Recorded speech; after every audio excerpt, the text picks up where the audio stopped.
अब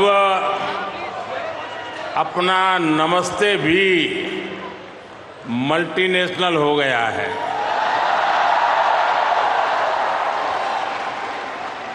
लोकल से ग्लोबल हो गया।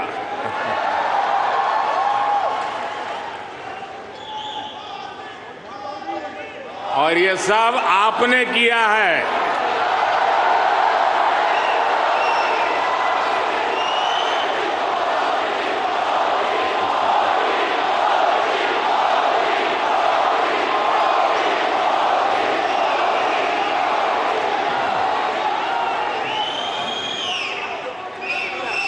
अपने दिल में भारत को बसाकर रखने वाले हर भारतीय ने ये किया है। साथियों, यहां आप इतनी दूर दूर से आए हैं। कुछ पुराने चेहरे हैं, कुछ नए चेहरे हैं। आपका यह प्यार, ये मेरा बहुत बड़ा सौभाग्य है।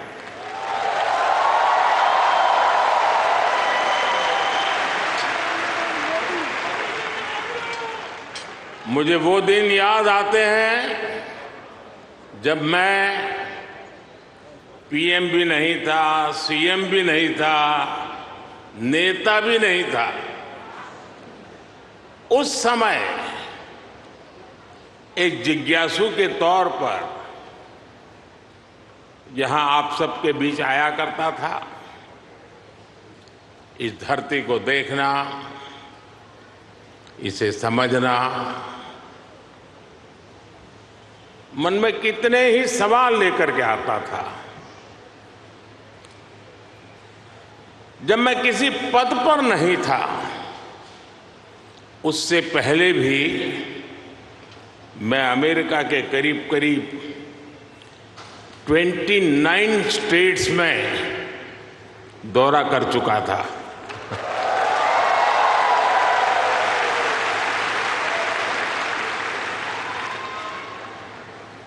उसके बाद जब मैं सीएम बना तो टेक्नोलॉजी के माध्यम से आपके साथ जुड़ने का सिलसिला जारी रहा।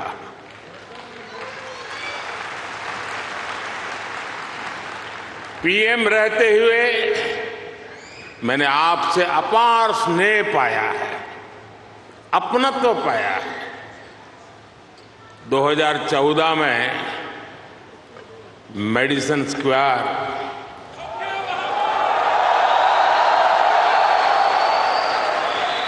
2015 में सॉन होसे, 2019 में ह्यूस्टन, 2023 में वाशिंगटन और अब 2024 में न्यूयॉर्क।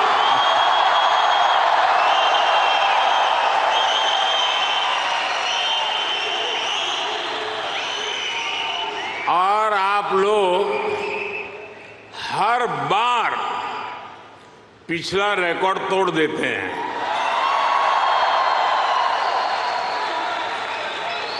साथियों, मैं हमेशा से आपके सामर्थ्य को, भारतीय डायस्पोरा के सामर्थ्य को समझता रहा हूं। जब मेरे पास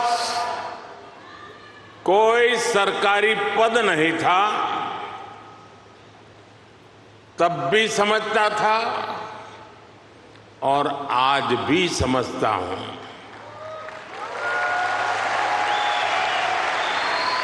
आप सब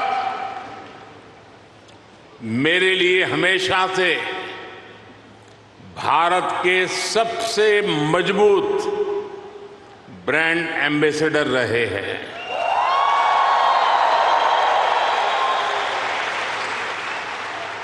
और इसलिए मैं आप सबको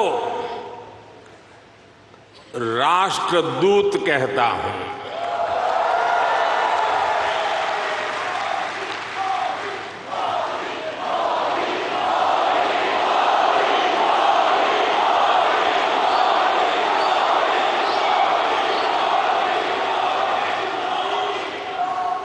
आपने अमेरिका को भारत से और भारत को अमेरिका से कनेक्ट किया है।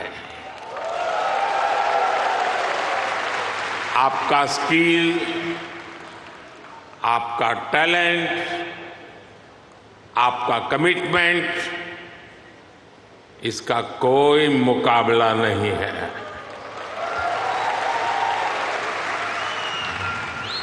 आप 7 समंदर पार भले आए गए हैं, लेकिन कोई समंदर इतना गहरा नहीं जो दिल की गहराइयों में बसे हिंदुस्तान को आपसे दूर कर सके।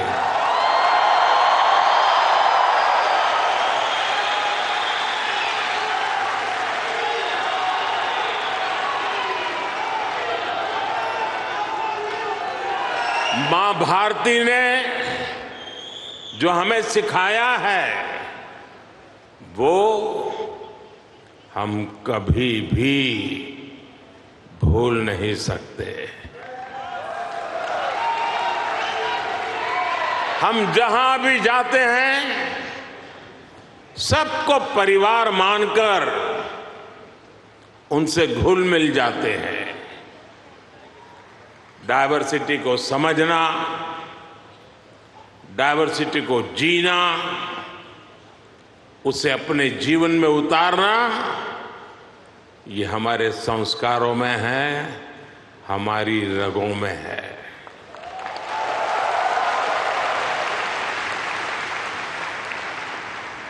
हम उस देश के वासी हैं जहां सैकड़ों भाषाएं हैं, सैकड़ों बोलियां हैं, दुनिया के सारे मत है, पंथ है, फिर भी हम एक बनकर, नेक बनकर आगे बढ़ रहे हैं।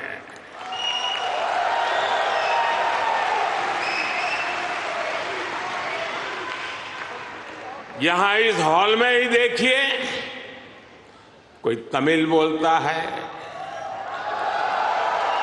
कोई तेलुगु, कोई मलयालम, तो कोई कन्नड़ा, कोई पंजाबी, तो कोई मराठी और तो कोई गुजराती।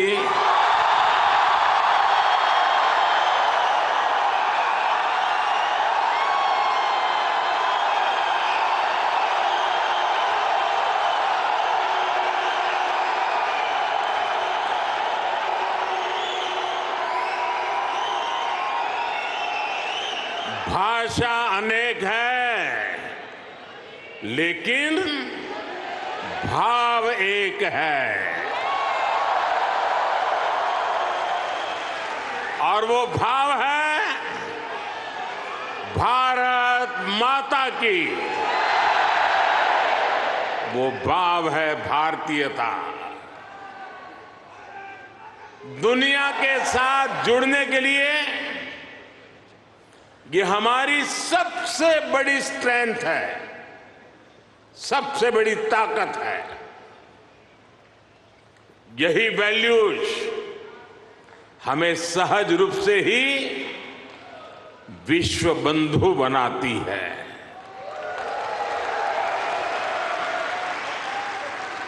हमारे यहां कहा जाता है, तेन तख्तेन भुंजी था, यानी जो त्याग करते हैं वे ही भोग पाते हैं। हम दूसरों का भला करके, त्याग करके सुख पाते हैं, और हम किसी भी देश में रहे ये भावना नहीं बदलती है। हम जिस सोसाइटी में रहते हैं वहां ज्यादा से ज्यादा योगदान करते हैं।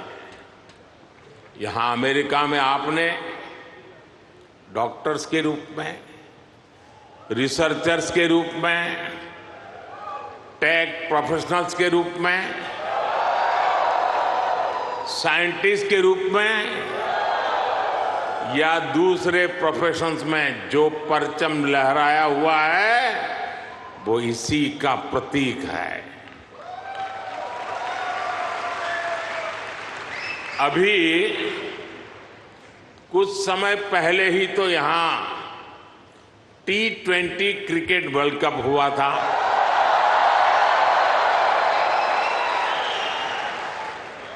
और यूएसए की टीम क्या गजब खेली। और उस टीम में यहां रह रहे भारतीयों का जो योगदान था वो भी दुनिया ने देखा है।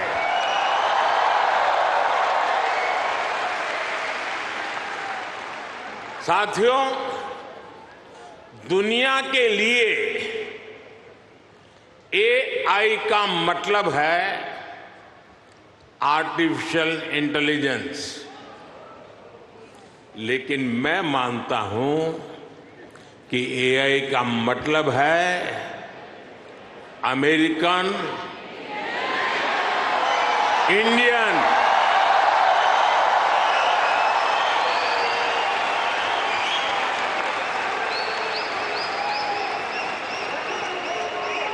अमेरिका इंडिया, ये स्पिरिट है। और वही तो नई दुनिया का AI पावर है।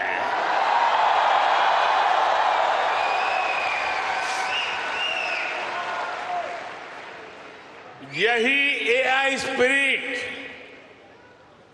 भारत अमेरिका रिश्तों को नई ऊंचाई दे रहा है।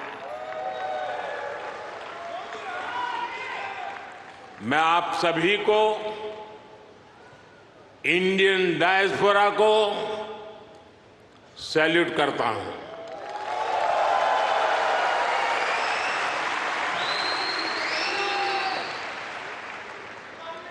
I salute you all.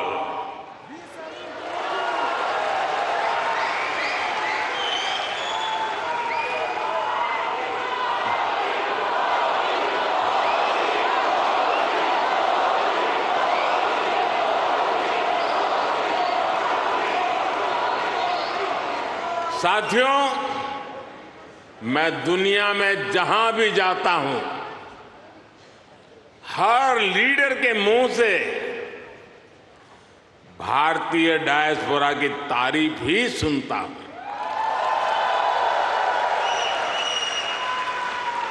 कल ही प्रेसिडेंट बाइडेन मुझे डेलावेयर में अपने घर ले गए थे।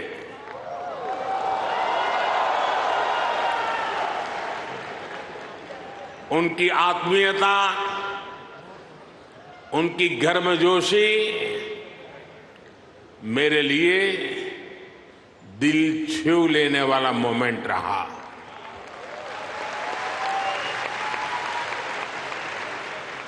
ये सम्मान 140 करोड़ भारतीयों का है।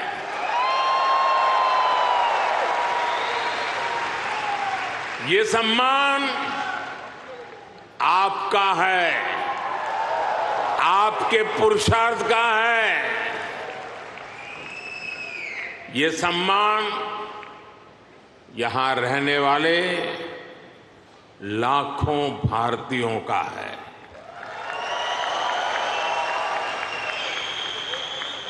मैं प्रेसिडेंट बाइडेन का आभार करूंगा और साथ ही आपका भी आभार व्यक्त करूंगा।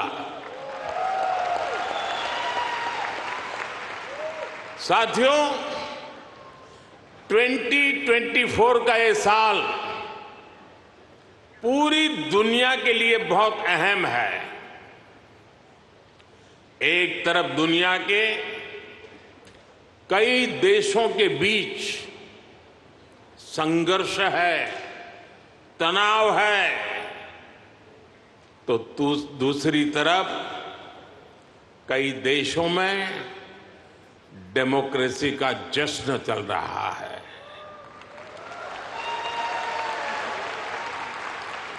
भारत और अमेरिका डेमोक्रेसी के जश्न में भी एक साथ है। जहां अमेरिका में चुनाव होने वाले हैं और भारत में चुनाव हो चुके हैं,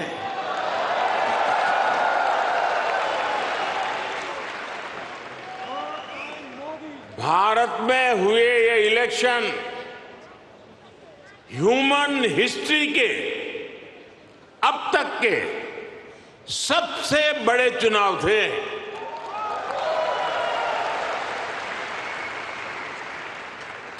आप कल्पना कर सकते हैं, अमेरिका की कुल आबादी से भी करीब 2 गुने वोटर्स, इतना ही नहीं, पूरे यूरोप की कुल आबादी से ज्यादा वोटर्स, इतने सारे लोगों ने भारत में अपना वोट डाले।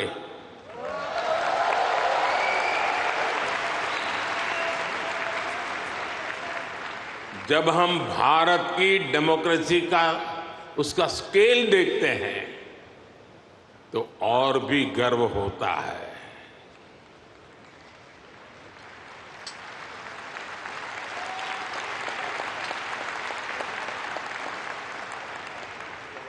तीन महीने का पोलिंग प्रोसेस, 15 मिलियन यानी 1.5 करोड़ लोगों का पोलिंग स्टाफ, 1 मिलियन यानी 10 लाख से ज्यादा पोलिंग स्टेशन, 2,500 से ज्यादा पॉलिटिकल पार्टीज,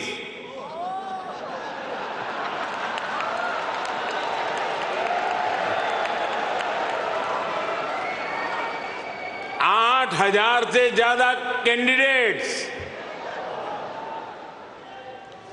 अलग अलग भाषाओं के हजारों न्यूज़पेपर्स, सैकड़ों रेडियो स्टेशन, सैकड़ों टीवी न्यूज चैनल, करोड़ों सोशल मीडिया अकाउंट्स, लाखों सोशल मीडिया चैनल्स, ये सब भारत की डेमोक्रेसी को वाइब्रेंट बनाते हैं।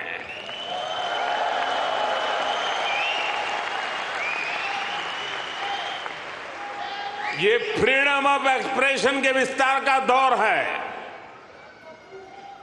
इस लेवल की स्क्रूटनी से होकर हमारे देश की चुनावी प्रक्रिया गुजरती है। और साथियों, इस लंबी चुनावी प्रक्रिया से गुजरकर इस बार भारत में कुछ अभूतपूर्व हुआ है। क्या हुआ है? क्या हुआ है? क्या हुआ है? क्या हुआ है? अब की बार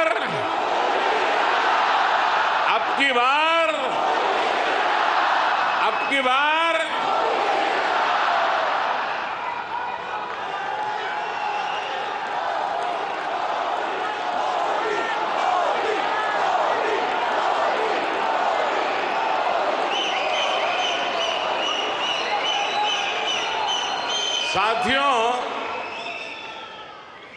तीसरी बार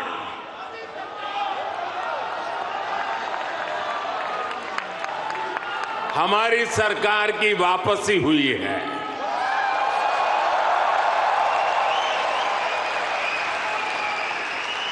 और ऐसा पिछले 60 सालों में भारत में नहीं हुआ था।